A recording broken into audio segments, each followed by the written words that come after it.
আসসালামু আলাইকুম, সবাই কেমন আছেন? আশা করি ভালোই আছেন। দেখেন ইলিশ পোলাও করুন। এখন ইলিশ মাছ তো ভিতরে দিলাম। এখন মাছের জানি কি ভালো অবস্থা, আল্লাহ ভালো জানে।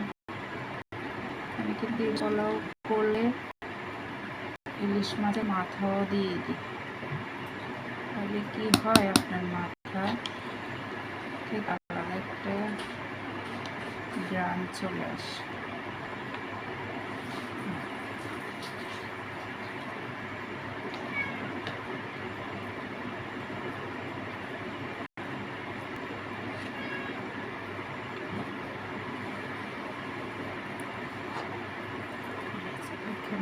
ইলিশ পোলাও করলাম, এই যে ইলিশ মাছ।